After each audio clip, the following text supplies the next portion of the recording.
ପ୍ରତିଦିନ ଫୁଲ ଚନ୍ଦନ ଧୂପ ଦୀପ ଭୋଗ ବାଢ଼ି ଠାକୁରଙ୍କୁ ବଡ଼ ପାଟିରେ ଭଜନ କଲେ କିମ୍ବା କୀର୍ତ୍ତନ କଲେ ପ୍ରଭୁ ସେଥିରେ ସନ୍ତୁଷ୍ଟ ହୁଅନ୍ତି ନାହିଁ କିମ୍ବା ପ୍ରଭୁ ଆପଣଙ୍କୁ ମିଳିପାରନ୍ତି ନାହିଁ। ଏହିସବୁ କର୍ମ ହେଲା ଆମ ନୀତିଦିନିଆ ଜୀବନରେ କେବଳ ଆତ୍ମାର ଶାନ୍ତି ପାଇଁ କିମ୍ବା ଆମ ସବୁଦିନିଆ ଗୋଟିଏ କର୍ମର ଅଂଶ ମାତ୍ର। ମନ୍ଦିରକୁ ଗଲେ ଆମେ ପ୍ରଭୁଙ୍କ ପାଦ ତଳେ କାହିଁକି ପ୍ରଣାମ କରୁ?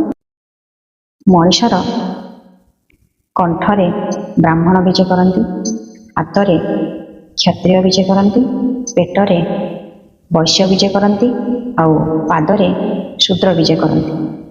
ଆମେ ମନ୍ଦିରକୁ ଗଲେ ଭଗବାନଙ୍କ ପାଦ ତଳେ ମଥା ରଖି ପ୍ରଣାମ କରନ୍ତି। କାହିଁକି ଜାଣିଛନ୍ତି? ଭଗବାନ ଏହି ଶିକ୍ଷା ଦିଅନ୍ତି ଯେ ସବୁଠାରୁ ଯିଏ କମଜୋର, ଯିଏ ଦୁର୍ବଳ ବୋଲି ସମସ୍ତେ ଭାବନ୍ତି କିମ୍ବା ଆମେ ଗ୍ରହଣ କରିଛନ୍ତି ସଂସାରରେ, ସେମାନଙ୍କୁ ସବୁବେଳେ ସାହାଯ୍ୟ କରିବା ଆଉ ସେମାନଙ୍କୁ ନମ୍ର ଭାବରେ ବ୍ୟବହାର କରିବା ହେଲା ଆପଣମାନଙ୍କର ମଣିଷର କର୍ତ୍ତବ୍ୟ। ସେଇଥିରେ ଭଗବାନଙ୍କର ପ୍ରାପ୍ତି ହୁଏ ଆଉ ପ୍ରଭୁ ଖୁସି ହୁଅନ୍ତି। ସେଇଥିପାଇଁ ଆମେ ପ୍ରଭୁଙ୍କ ପାଦ ତଳେ ମଥା ନୁଆଇଁ ପ୍ରଣାମ କରୁ। ସେଇଥିରେ ହିଁ ଭଗବାନ ଖୁସି ହୁଅନ୍ତି। ତାର ଗୋଟିଏ